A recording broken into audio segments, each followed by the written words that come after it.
The town of Grayridge was the kind of place people called quiet until something loud happened.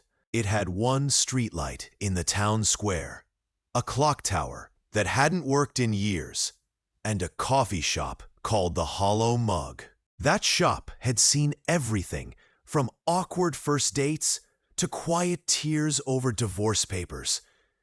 But it had never seen what happened that cold Wednesday morning. Jaylen Rooks was 19 years old, tall with a wiry build and skin the color of roasted coffee beans. He wore his brown curls short and his uniform neat, a clean apron, name tag straight, and sneakers always laced tight. Jaylen had a calm face, but eyes that noticed everything. The double takes, the way some people talked slower around him, like he didn't get it. The way others clutched their purses tighter when he smiled too wide. He was born in Grayridge, raised on the South Side, and could walk to work blindfolded. Most of the town knew him, or thought they did, but few really saw him. That morning, the Hollow Mug was already alive with its usual rhythm. Machines hissing, wooden stools creaking, indie music playing low in the background. Locals chatted about the weather, politics, anything but the truth of their own biases. Jaylen was behind the counter alone, taking orders, making drinks, and keeping things smooth. The bell above the door jingled, that little jingle that always gave a heads up. In stepped Frank Maller, white, 68 with deep-set wrinkles and a permanent scowl. His eyes were like old gravel, dull, gray, and rough. He wore a thick brown coat that looked like it hadn't been washed in a decade, and a hat with some faded logo from a place no one cared to remember. He walked with a limp and a sense of entitlement that hung heavier than the smell of burnt toast in the air. Jaylen saw him and forced the same friendly smile he gave everyone. "Good morning," Jaylen said, eyes kind, tone warm. "What can I get started for you today?" Frank didn't hesitate.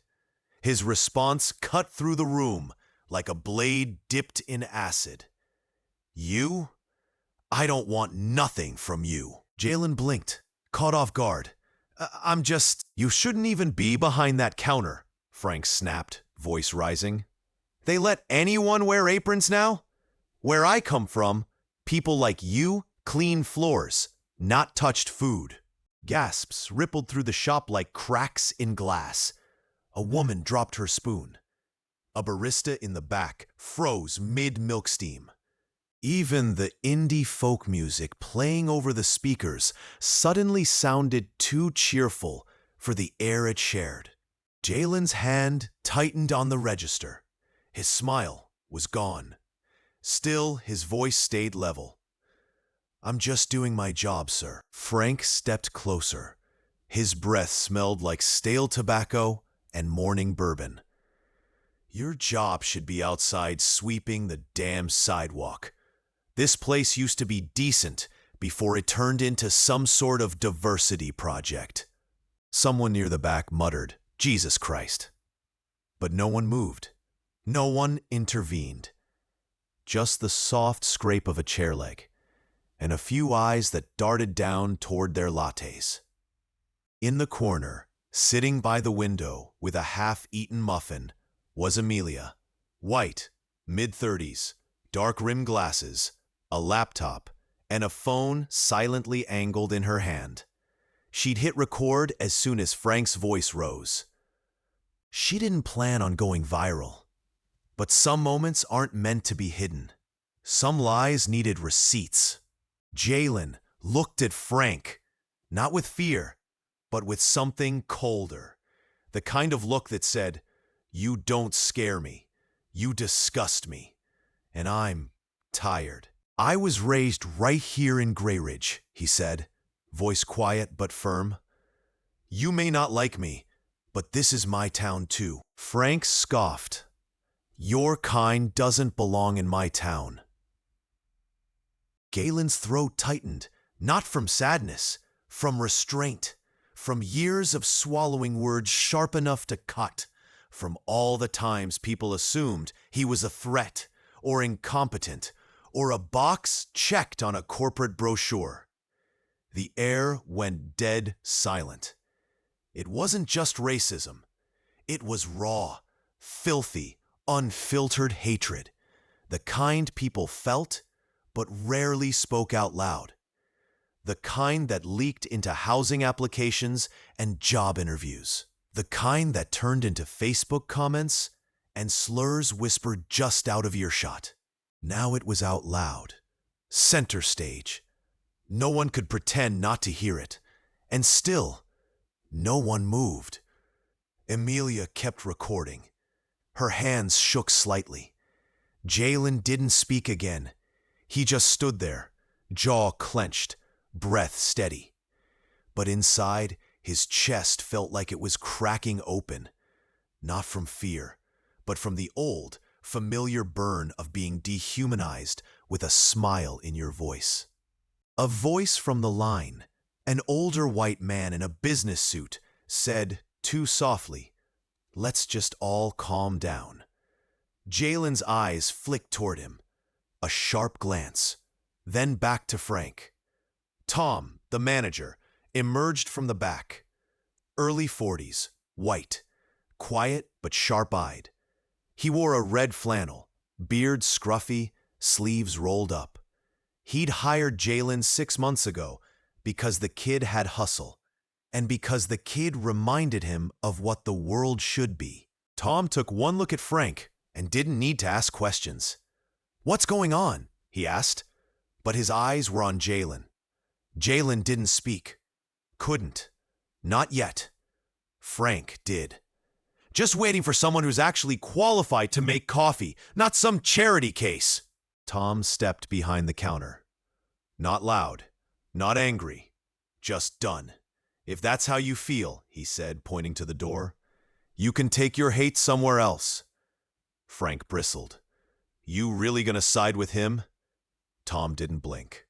Every damn time. Frank cursed, loud and ugly. He slapped his hand on the counter, scaring the older lady behind him. Her cup tipped, coffee splashing across the tile. Still, no one moved. He stormed out, letting the door slam so hard it made the wind chimes rattle like bones. The cafe stayed frozen, just the low hiss of steaming milk in the background. Jaylen finally exhaled. Not relief, just exhaustion. Amelia stood up. "Don't worry," she said, voice shaking but clear. She held up her phone. "I got it all." Tom glanced at Jaylen. "You okay?" Jaylen forced a nod, but didn't answer. He was trying not to look at the customers, still staring at their phones, pretending they hadn't heard every word, trying not to notice how quiet they'd all stayed. That was the part that stung the most. Frank wasn't the surprise. They were.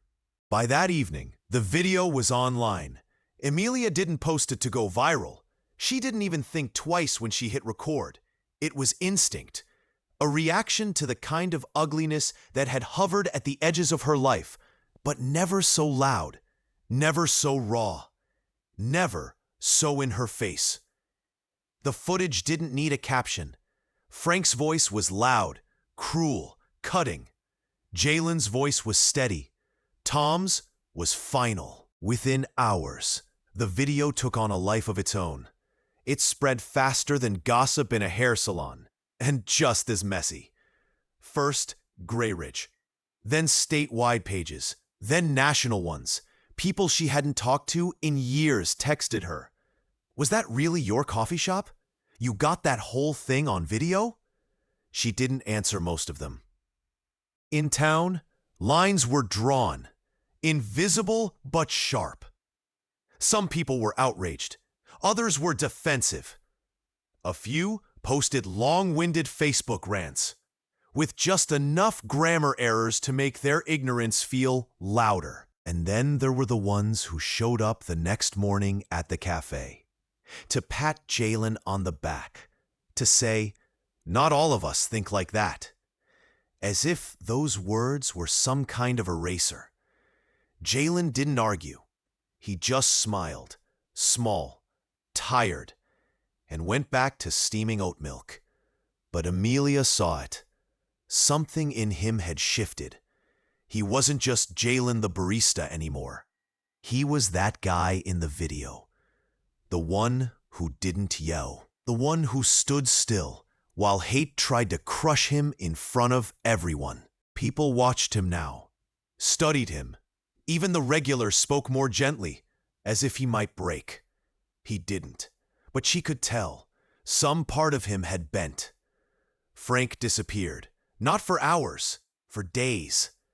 Emilia heard the rumors. Someone found his business Facebook page, left bad reviews. Dozens, maybe hundreds. His clients started pulling away.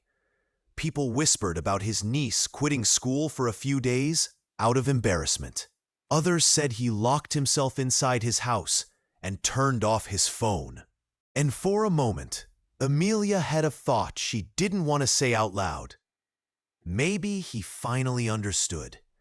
Not because someone explained it to him, but because the world had shown him what it feels like to be judged. Not for who you are, but for one moment that showed exactly who you are. 3 days later, she was sitting by the window, again.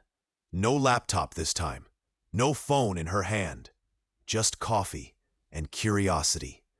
That's when the bell rang. Jaylen looked up, and there he was, Frank. No hat, no bluster, just a man, smaller now, like something had been scraped off him. Ego, pride, or maybe just the certainty that he was always right. He walked up to the counter, holding a note. "I wrote it down," Frank mumbled, "because if I tried to say it, I'd screw it up." Jaylen didn't open it, didn't flinch, didn't feed the silence. Frank's hands shook slightly. "You didn't deserve that. What I said, what I did, I was ugly, and I see that now." People in the shop had started to notice. Heads lifted, phones lowered, eyes followed every breath. "I don't expect you to forgive me," Frank said. "I wouldn't." He turned, and Amelia held her breath. But Jaylen spoke. "Wait," he said. Frank turned back. Jaylen slid the note off the counter and nodded.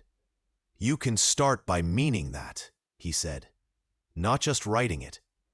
Frank met his eyes, held them, then nodded once and walked out. No curses, no slamming doors, just silence. Later that afternoon, Tom came in with a wooden sign, hand-carved, still smelling like sawdust. He didn't say much, just climbed a stool and hung it above the counter. 10 words, burned into the wood. "We serve respect in every cup. Hate stays outside." Below it, framed in black, was a photo. Not of the cafe, not of the staff, not of a cappuccino with fancy foam. It was Jaylen. When Amelia saw it, she felt something settle in her chest. Not closure, not yet, but something close to hope. She approached the counter quietly. "You okay?" she asked him. Jaylen paused, really thought about it, and then he said, "I don't know yet, but I'm here." She nodded, bought a muffin, left a $20 in the tip jar.